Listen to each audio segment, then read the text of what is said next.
Yeah. What's up? Oh my goodness. I get to Let's see my we're wearing friend today. we're wearing Man, I'm blue. so glad that I ran into you on this platform. It's good This to hear your crazy voice and see toxic your face. this And crazy look, we're both toxic wearing blue platform. sweatshirts today. I know, right? Hey, look at what mine says. Basically a detective. Basically a detective. I love that. That's what happens when the military decides to kill your son and cover up his death. You have to become his detective. You do. You have to hit the ground with boots on the ground. Instantly boots on the ground. Because I mean, honestly, you just have a total what the fuck moment. Your head spins around. I mean, Let me the share this one. non-combat deaths, Navy Gold Star dead. Yes, I am from Alaska. Um, the non-combat deaths, honestly, it's just a drop in the bucket of what's really going on in the military. There's so much injustice with Yeah, their it really housing, is. their leadership. First of all, this whole military justice system was created and designed and created to protect officers, designed by officers. That makes sense, Because doesn't it? The whole Ferris doctrine. If you think about the Ferris doctrine, and yeah, it's there to cover their whole asses, the literally United States forever. Code the United States Code of Military Justice was created by officers to protect officers. Enlisted, they get shafted, man. They That's do. right. And your husband's enlisted, right? Yeah. Yeah. And so, and the thing is that you know they suck families in with the guise of liberty and patriotism, and I mean, Caleb, like, here's him when he was, like 5 years old. We've got the American flag there right behind him, and we've always been a patriotic family. So they instill, we instill, and as teachers, we instill that patriotism in families, and so there's this guise of liberty and justice for all, and really, there is no liberty and justice for all. And as you see across the entire state of our nation, it's crumbling. It's And quick. if this government, if this Congress, they can't even take care of their service members, you think they're going to take care of the American Well, people? absolutely. No. Our service members are a direct barometer for the state and well-being of our nation. The way we take care of, admonish, love, it's all fake valor. It's all fake Oh valor. yeah.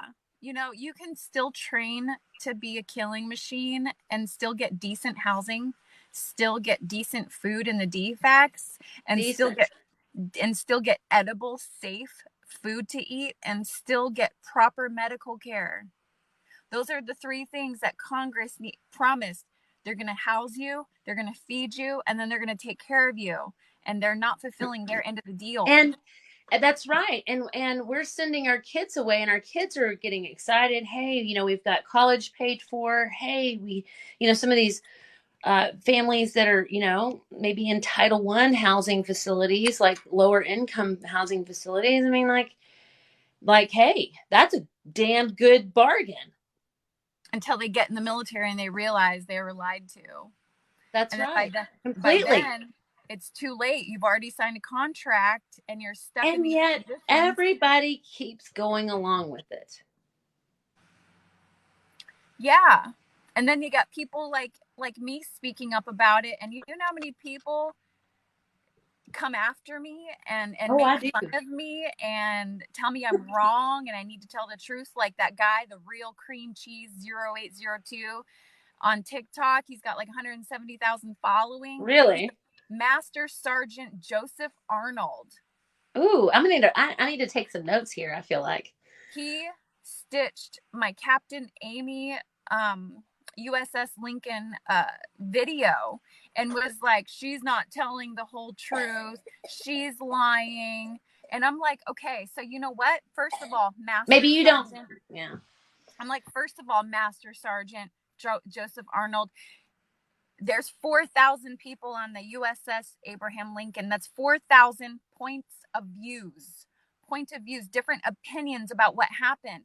If I sit there and not advocate for the people that had a bad experience, I'm doing a disservice to our service Yeah. members.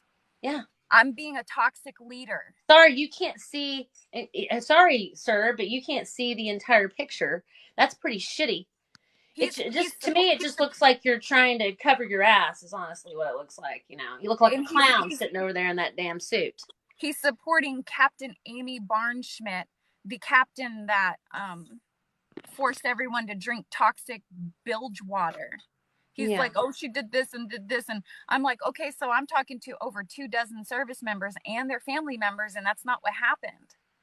Mm-hmm. They're saying that's not what happened. And now I got a ship full of people telling me that's not what happened. Right. And then you got Mr. Master Sergeant Joseph Arnold, aka the real cream cheese 0802, stitching my you stuff. Can guarantee there's cover up and bullshit going on underneath it. It's so flawed. The system is so flawed. They are, you know, we need to deplete this system failure before it implodes on itself. But I don't think it's already happening. Uh-oh, I can't hear you. Your volume went. You got. Oh, there you are. Oh, sorry. Then I got, I covered my mic. But then you got Master Sergeant Joseph Arnold over here, calling people liars, calling service members below him liars because they're speaking up about it. And I'm like, you got to remember, there's 4,000 people on that ship. Not everybody had the same experience. And you know, when somebody gaslights you like that, it makes you feel crazy. Right? Imagine all those poor, you know, guys and gals out there giving it their all, and they're being gaslit. No, it didn't happen. Bamboozle. I mean, come on. I told the guys at CID that I said I told the dude, I said, I've heard better excuses for my fourth graders. Because, see, I've been a teacher teaching the fabric of our society for going on 20 years now. So you know that all the excuses these kids could give you. I've heard all the excuses, man. And you just sound like a sniveling, you know, kid in trouble that's making up shit. I know it's your job. I get it, man. And now I got people commenting on that video alone. I've got like a dozen military related videos, but they're only commenting on that one. The picture with the Captain Amy Barnschmidt, just her picture in the TikTok. It's like, I don't know, it's like 10 TikToks down, but they're only commenting on that one that they stitched. And they're all like, tell the truth, or you're not telling all of the truth. Whatever, y'all aren't. And so that's what this whole thing is about, is that you're telling a side, we're telling a side, and hey, the truth's out there somewhere. Ding dongs. But the sad thing in the military is this is the struggle. They got these officers speaking up going, but we did everything we could, and they only listen to them because the military the system is designed by officers, and officers design that system to offer themselves protection. Of course. And that's what the whole Ferris Doctrine thing's about. It's all about protecting them so that they can do whatever they want to. They don't have to follow any rules or guidelines. They make it up as they go, and they just cover ass. And it's been going on longer than people are willing to recognize and admit. It's been going on. I mean, this is, you know, this is the destruction of our, you know, nation, but our society, you know, our world. It's crumbling before our eyes. You know, we see evil everywhere. And I want to acknowledge the comments. It's user 326 said, it's the truth. I'm stationed there. Same thing happened with USS Nimitz. literally week before, and then they were forced to shower at the base gym, and the gym is so far from the ship, and offered no ride. It's the complete truth. Yeah, the officers didn't drink the water. They protect them first, and Alyssa gets the end of the stick. Exactly. See, I got there's only probably about 5 people calling me a liar that commented on that video, and then I got over 2,000 people going, yes, it's true. Well, so see, the thing is that, and I get caught up in this bullshit too.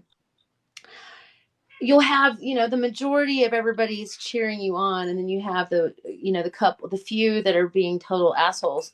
Yeah. And you just want to come across the screen, at them. I just ignore them. I'm like, I know, you just got to ignore them though. They comment on my stuff, and in all actuality, commenting on my TikToks, whether it's good or bad, is still boosting my content.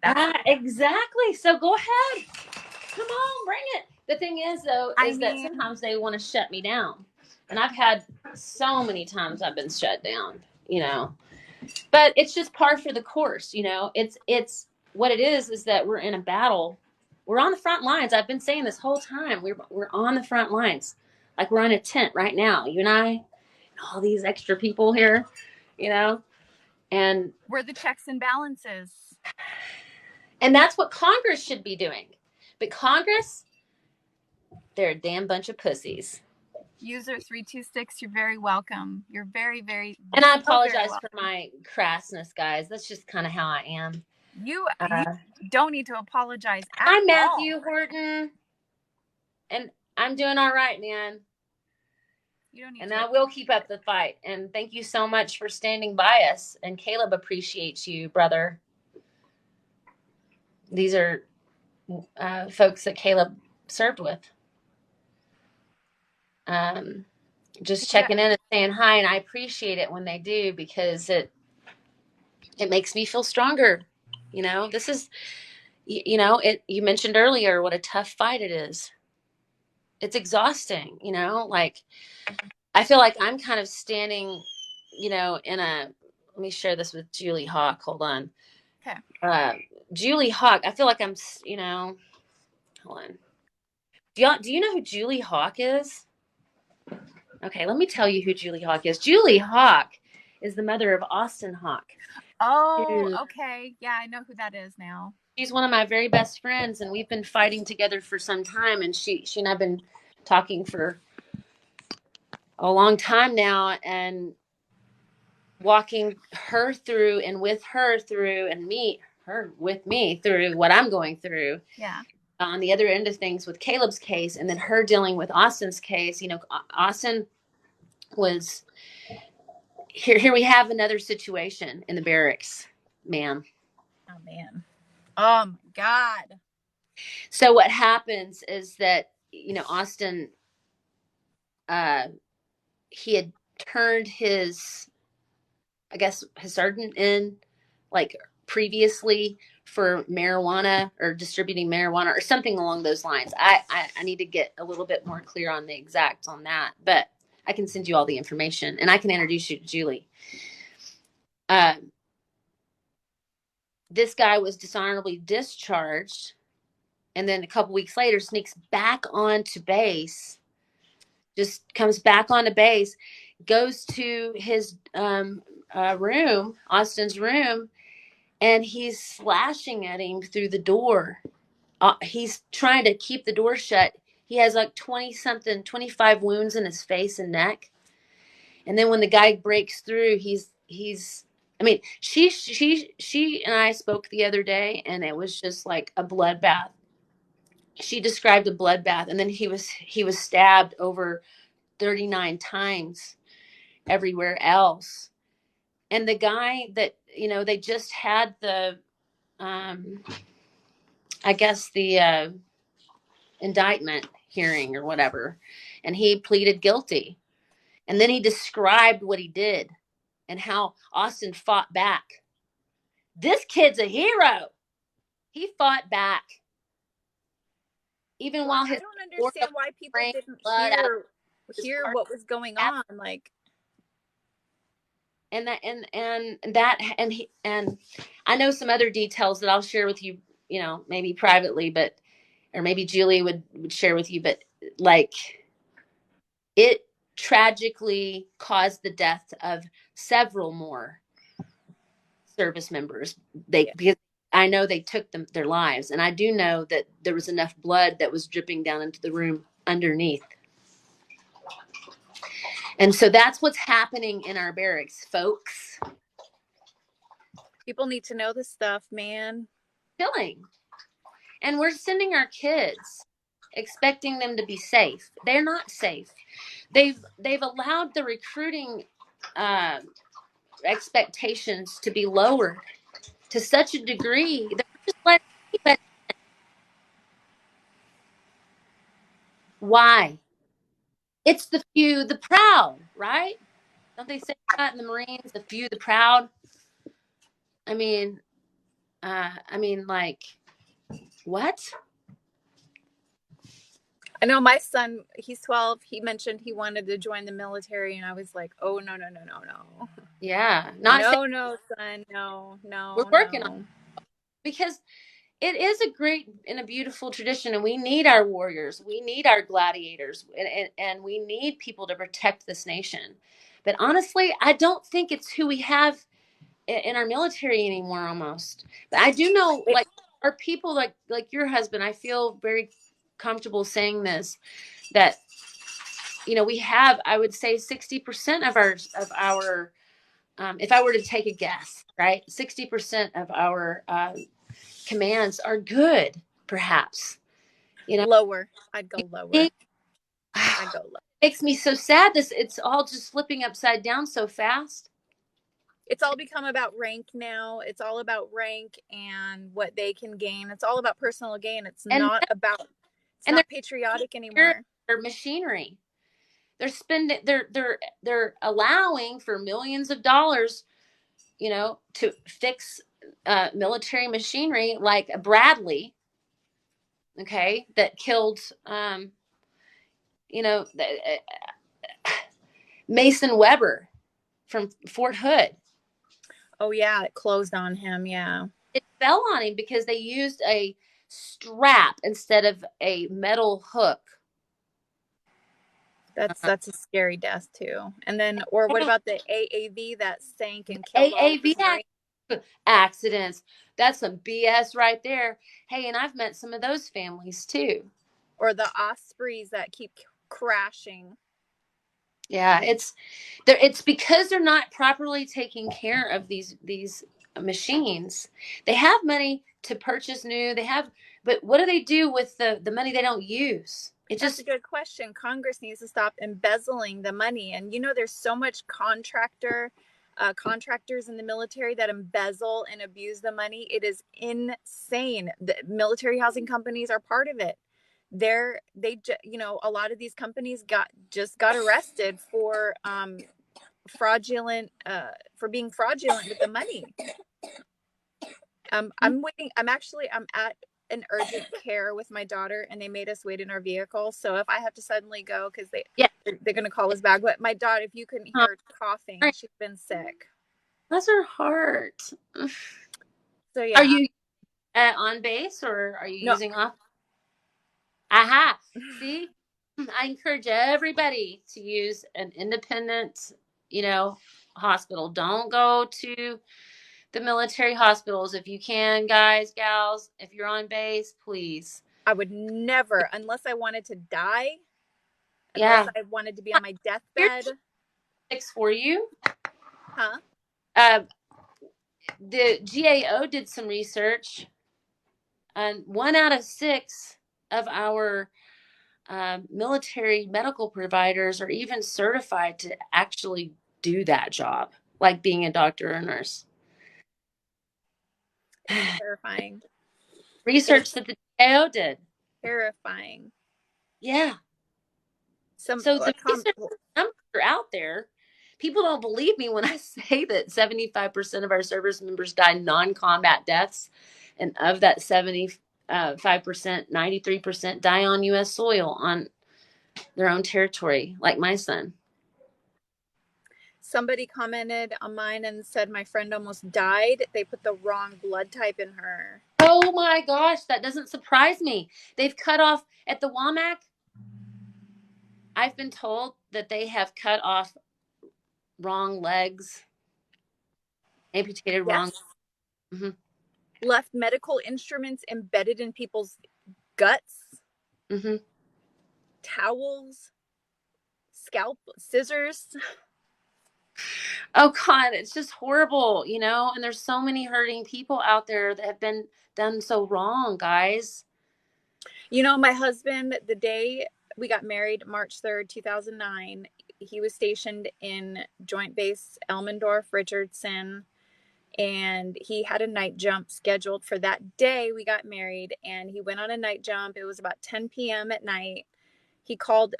I had like a sinking feeling all of a sudden, and I sat up in my bed and I was just like, something is wrong. And I called him immediately, and he said that he felt his phone ring right before he hit the ground in his jump because both his parachute and his reserve did not open.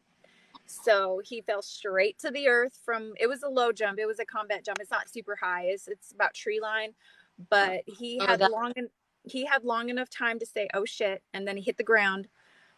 And he didn't know. Well, everybody rushed out to him and they were like expecting to see a body, but he was alive. Told Those figures, there should be. I don't know what the stipulations are, the standards are, but those guys that are rigging, I mean, my they, husband, his parachute and his reserve didn't open, and then he went to the hospital. They cleared him. shit. They said he's fine, he's No, lucky. And then and then his foot was bothering him. He couldn't walk on his foot for a good 2 months. He was limping around. He was like, oh, it's fine, it's fine. Well, he didn't find out until a couple years ago, almost a decade later, that his foot was actually broken. yeah. Oh my God. He wasn't on profile. They didn't give him profile, or maybe they did for like a week, but then that was it. But they didn't cast his foot. They didn't do anything for him. He was walking around, Yeah, rucking, the doing same everything on a broken foot. Caserta. When he was in, do you know who Brandon Caserta is? Yes, yes. The Brandon Act. When he Yeah, was, the kid that committed suicide in front of everybody. I'm sorry. He's the kid that committed suicide in front of Yeah, everybody. yeah, he is. He Yeah, in front of people. Polk, Virginia military base. He had been undergoing toxic abusive leadership before that happened. He was, you know, in the Navy SEAL program, and he had actually broken his leg, and they kept making him run on it and train on it. And what do you think happened? Well, he ended up collapsing, and so what did they do? Scooped him up and ran him to the bell and made him ring it. Took his hand and went kapow and rang the bell for him, and he was like screaming no, no, no, because he knew that he was out of the program. But anyway, and then they sent him to Norfolk, Virginia, where they abused him, made fun of him, told him what a loser he was, even though he was like incredibly gifted young man, like incredibly talented athlete, and could do things that other people couldn't do. And so he even had like the opportunity to go in and um,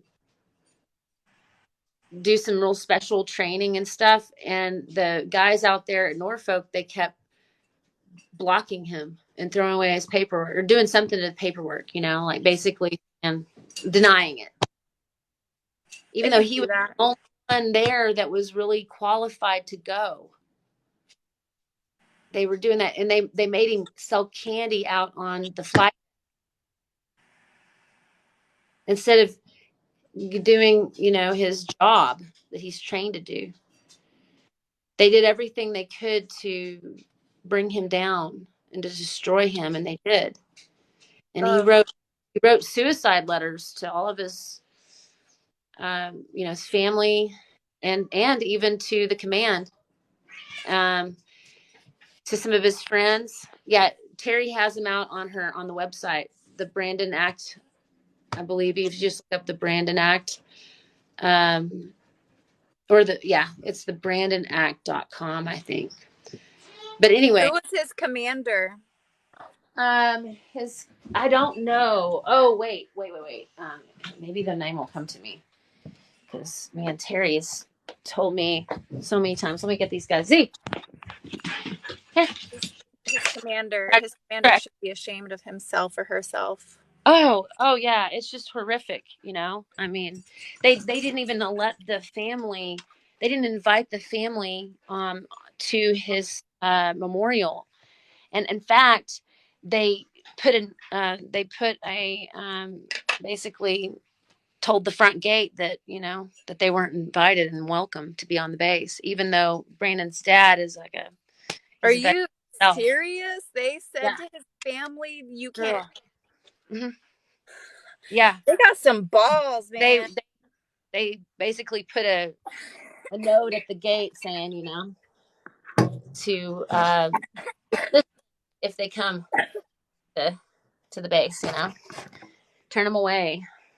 I Yeah, tell you in what, fact, man, that UCMJ Brandon system. laid on the flight deck for 7.5 hours after he jumped, and he jumped twice. He jumped into the back tail rotors of a helicopter. He delivered the captain her food, and he said, "I'm sorry for what you're about to see." He handed her his cranial, which is what's to protect your head while you're on the flight deck, and he ran and jumped into the back tail rotors. And then he missed, and they all stood there, standing by, just watching him. They didn't go and knock him out of the way again. No, they let him jump again, and then he didn't miss. And then he laid on the flight deck for 7.5 hours. And when they went and notified Terry and her husband, the guys that were going to notify them said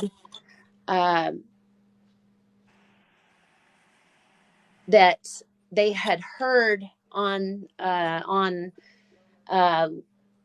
I guess the radio as they were headed out there to notify the family that they were supposed to tell them, that they were on that they were supposed to hold on. Let me hold on one second. Hold on, sorry. Let me move this show this way here. Sorry, I'm on a live real quick. Okay. My roommate. um, they were supposed to tell the family that they were that he was in the hospital, and so the guys were like, "Wait a minute!" So they called the command back and said, "Hey, wait a minute. Uh, you told us that we're supposed to tell the family that they're, uh, that that he's alive and in the hospital on and they said, yeah, but you have to tell him that." So his family believed that So he was alive in the hospital. No, the guys that went ahead and let the family know, let Terry and Patrick know that he was dead. In fact, so they actually did their job. They did their duty. So they were like, "No, we're not going to tell them that. We're going to tell them." Yeah, exactly. Oh my God. And so they ended up telling the truth and let them know. And of course, that command tried to, basically lend. I was going to ask, did those people get in trouble for telling the truth? Oh, they tried to. Mm-hmm. Yeah, but the way they handle these terrible, terrible situations is they just move people, shift you from one base to the next. They might even throw in a promotion. I don't understand what is written. I know my husband described it to me, but it is the way that the officer whole contract is written. There's something in there that's protecting them, and it's not the Ferris Doctrine. It is the way the officer program is designed that they are protected. The JAG is not there to protect the enlisted. JAG is actually there to protect the officers. Who writes the laws and the policies? Oh, believe me. It's the officers. They're the ones that are the lawyers. They're the ones that run the military. It is the officers. That's right. And I've seen that in Caleb's case. And I have that they're there to protect ex-wives coming after me that don't like me. They're like, we can't continuously drive a wedge in between the officers and enlisted. I'm like, no, they're doing that themselves. And you know, it's funny how they want to blame us for doing it. No, we're just noticing that you are doing it. They're blaming me, of course. And then I'm like, okay, so then riddle me this, Brenda the Dependa. Tell me this. Why are your husbands retaliating against enlisted for complaining about housing? That's right. And they blocked me. Okay. Well, I mean, I'm so sorry. I'm asking tough questions, guys. Inquiring minds want to know. And now they're out there smearing me. Oh, Melissa's not a good advocate. Don't ever go to her. Oh my God. Oh, whatever. Of course they're going to. Of course. Yeah, I know. They tried to the military, they tried to make me look like I was crazy. They asked me before they came to see me, "Oh, do you have any weapons?" I'm like, I ain't answering that. And I'm a Texas Army mom, so read between lines, motherfuckers. And then have weapons. And then they asked me if I was on any medication or seeing like a psychologist or psychiatrist. I said, that's I can't believe you did that. HIPAA. First of all, that's against your HIPAA laws. No kidding. Your HIPAA protection. How dare you? Their business. My casualty assistance officer, I'll never forget the day that he called me and he was like, "Miss Baker, I have a question for you, but you know, they're making me ask this question." But he's like, "I've already know the answer, but I just want you to know the question they're asking." So he was like, you know, laid it out for me. You know, they're wanting to know like if I'm on medication, if I have weapons, if all the things. And I'm like, I said, it's none of their business. That's offensive. Sounds like they don't ask me that. You killed my son. You don't get to know my personal life. That's some gas. And I have every right to take care of myself and defend myself. And believe me, I have a weapon on me right now. Right. They're guilty of murder and they're acting like because it's me. Something wrong. They acted like you're doing something wrong when all you're doing is asking the hard questions and they can't provide answers because they know they're guilty.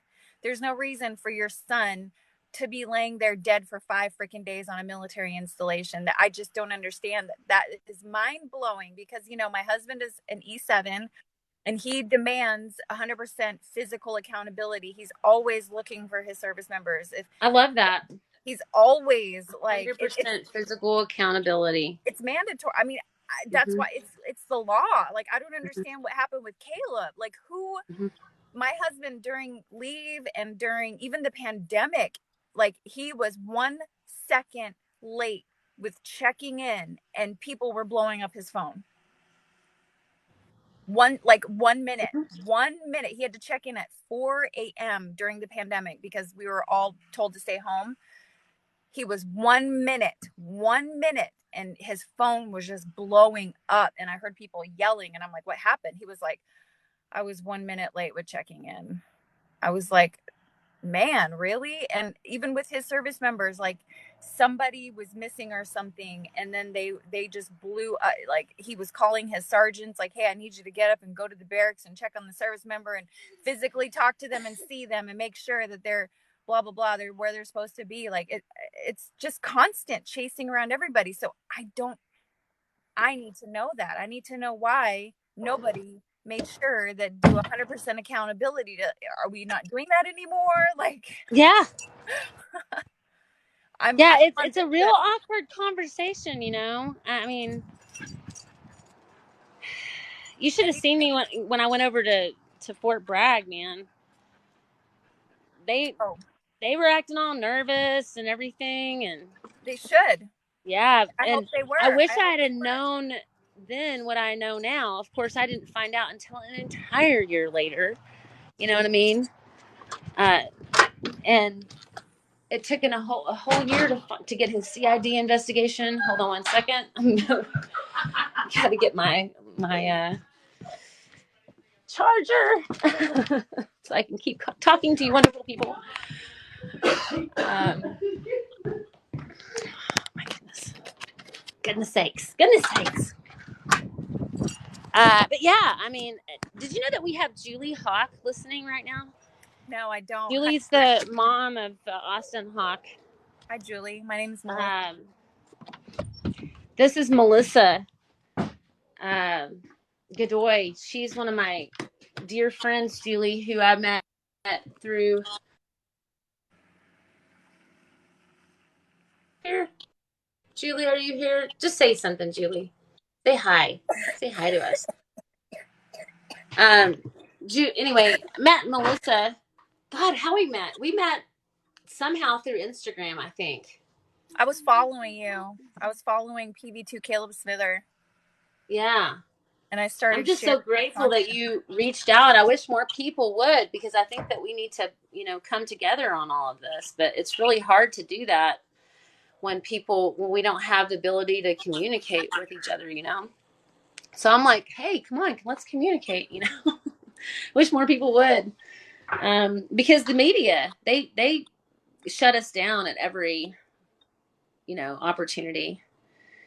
They don't cover any of our stories. I keep trying to get Julie to let a media outlet cover her story, but she's so traumatized. She's so traumatized. I mean, the social. What happened to her son is traumatic. I mean, it vary, but with this social media, just like I said earlier, I've had this profile up for over a year, no issues, until I started posting about military related stuff, and then all of a sudden I had an account warning. Yes, I get those all the time. And then I got people telling me I've been shut down on my lives a lot, for saying things like the young men and women that were involved in Caleb's death, that knew that he was in that room and they could have checked on him. There needs to be a penalty, and not just like a non-judicial punishment. We need a judicial punishment here, folks. A life was lost. Well, so they get mad at me for saying that. Here's what they tell me: you're probably going to make them commit, take their own life. And I said, no, it's not me. It's not me. I feel bad for them. I do. You're asking them to be I knew some of them because they became friends with me after I went to Fort Bragg and I infiltrated the ranks.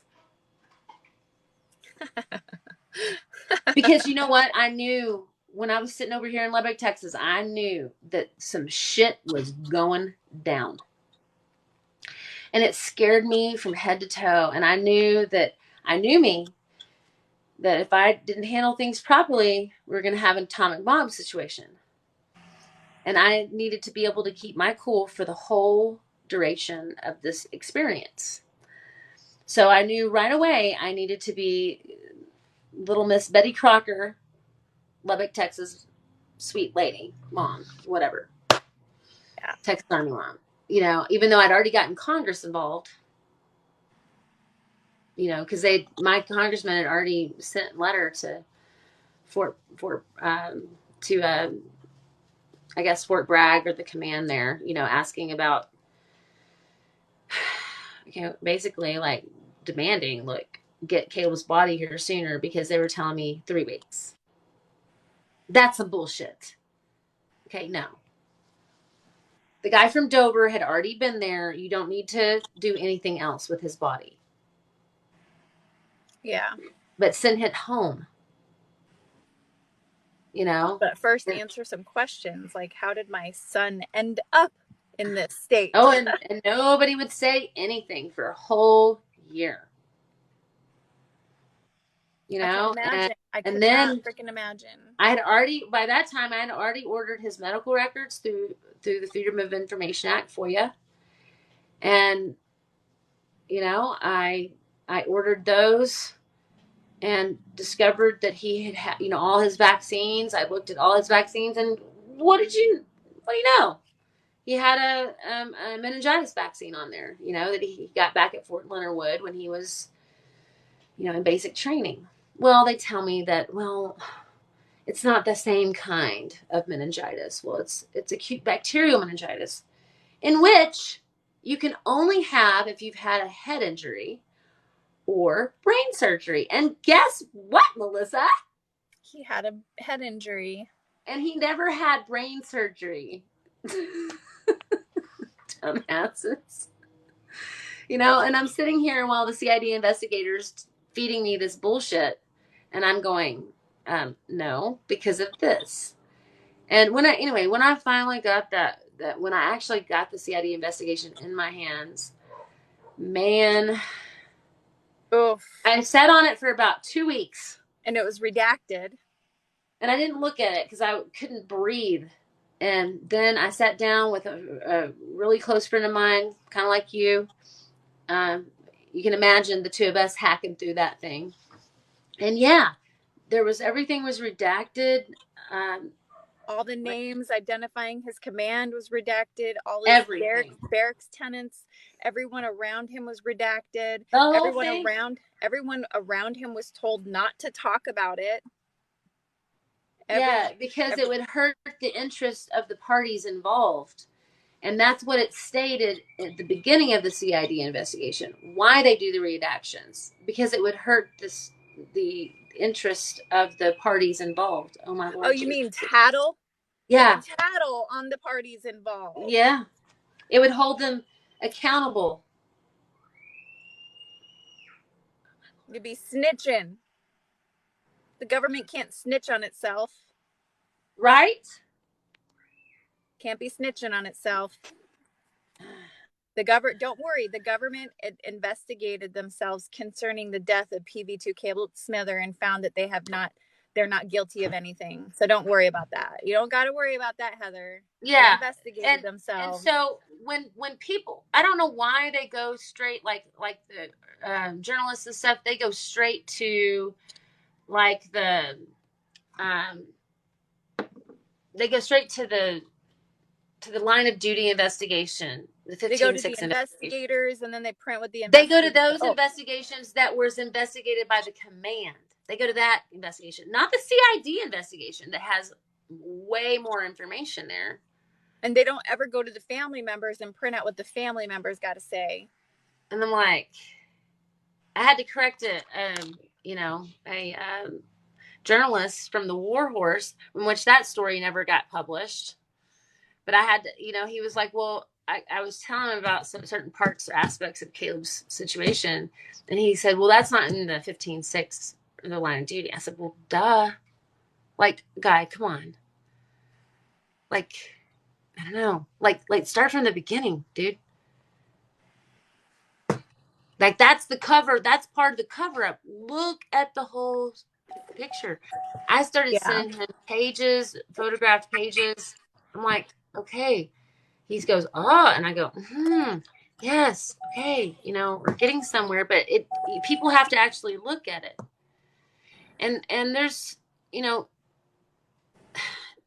nobody's gonna, I have a federal attorney right now that's helping me with a medical malpractice claim, because it's clear Caleb had acute bacterial meningitis. And turned away from the freaking hospital. He was turned away. You can only get meningitis from a head wound, or this particular kind from a head wound or previous brain surgery, which he didn't have. And the doctor that did the toxicology report said that this would raise red flags at the command due to the fact that prophylactic medication was not needed or administered to all the other people that were around Caleb. So that leads me to have even more of a question about what happened to my son. Mm-hmm. If nobody needed the special medication that people would need if you're around somebody that has acute bacterial meningitis, because it's highly contagious. The only way you can get it is through head injury or having previous brain surgery, which I mentioned before. Caleb never had. He only had a head injury. But they're also stating in the investigation that his head injury didn't cause the meningitis. So How the hell did he get it how then? did he get the meningitis then, folks? What, was it planted on his body? Was it just that's what's going to be? I'm surprised they didn't take my son and throw him in the river. My biggest question that I just need them to sit down and talk with me about is just why was he left in his room for 5 freaking days when you And they're I saying, just okay, guys, come on. We all I have just need had to some experience with a mouse, a dead mouse or a rat in our house. Okay, that is disgusting, you guys. It stinks bad. Like, whoa. A dead animal, we've smelt something putrid. Even cockroaches have a smell. You know what kind of close body. quarters the barracks is? It's real close. It's real quaint, you know. And though you think they're going to be using the good stuff for these guys, apparently not. They don't. As I'm understanding from my good friend Melissa Godoy here, that the barracks, the way they're created, the way they're built, are crappy. So crappy. In fact, you know, that we have such terrible problems with black mold and just like, and I mentioned before, we've got blood running down the literal walls and kids still living in it. I And bet you all they did does was just that clean up that room and then put people in there, and I bet it smelled that way for a long time. there, yeah, yeah, yeah. Uh-huh. Well, they were smelling it. Another, and here's the crazy thing, another paratrooper who died just after Caleb because he did take his own life. His buddy called me one day and he said, "Ma'am, I remember a conversation I had with my friend that he said that he remembered everybody having to evacuate the barracks because of a um, a death, and it was right around that time, your son died. So and so that kind of helped me understand how strong the smell was. I think someone And there's messaged me. Someone messaged me from the barracks, and they're like, I was there and I smelt it, and yeah, he said it was horrible. spraying, and here's what Caleb's roommate was doing instead of going and running and getting help. You know what happened is they went, "Oh, holy fucking shit, Smitty, we forgot. We shirked responsibility. We better spray some Febreze." So that's what his roommate was doing, was spraying Febreze. Talk about gag. So now the building smells like dead body and Febreze. Yeah, and you know what? That's a trigger word for me. It really I is. bet. Febreze. Like, I have anxiety attached to that word. My poor students, bless their little souls, I'm an elementary art teacher, for God's sake. And, some kid popped off one day and said that my room smelled stank, was a ranky stanky. And they said, "You need to spray some Febreze." And I said, "Oh, oh Oh, no, no, I don't." And I don't need to go into it, why I don't, but please don't ever use that word again in my class. And if you need me to have a private conversation with you about it, maybe your parents, I don't have a problem with that. I'm sorry. I have my limit, you guys. And I know I'm a teacher and I know they're just kids. I know it's just, but I am only human. it, It only takes so much. it's you had something traumatic happen to you, and you're Yeah, allowed to feel this way. You're allowed to exactly. be I'm angry. trying the best way I can, but that word is just, it's a really tough word for me to choke down and listen to.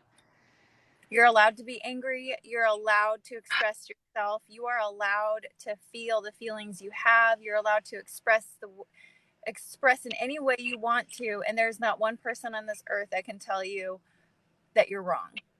Well, and here's the deal is I've loved our military so much, and it hurts so bad. Like, I don't want people to think that I hate the military. I don't hate them. It's the Yeah. system. It's not them. Same. It's the I people that are allowed to continue to. yeah. You've got great people out there, I and don't that's hate the military, and I'm not here to drag everybody. I'm not here to sit there and call leaders. I'm not here. I think the military has provided my husband a great career and has provided, you know, for us to take care of our family and for him to take care of our family, and has provided a great lifestyle for us. But Yeah. what kind of person am I going to be? What kind of person am I if I know that these injustices are happening to the people around me and I don't say anything? Mm-hmm. And some of it's really bad. Like, you can't, that's just me personally. Oh, There's and some, you and I, we just can't stand by and see good people and families being treated like trash. People having to live yeah, in environments like what we just talked about right now. They probably took Caleb's room, they cleaned it out, they disinfected it somehow, and they probably put some other poor paratrooper in there. Imagine having to to like, I mean, and I mean, gosh, there's just so many, because there's so many of our service members that do take their own lives. And it's just, God, you guys, you families have got to know hey Heather, this is the way it's going. Yes, love. the hospital just called and we Yeah. got to go in and talk to the doctor Okay. now. So Okay. I'll Well, see you I later. love Bye. you. I love you. Hey, I get love you better, too, sweet, lady. sweet young lady. Miranda, Tell say you bye. to you, my love. Bye.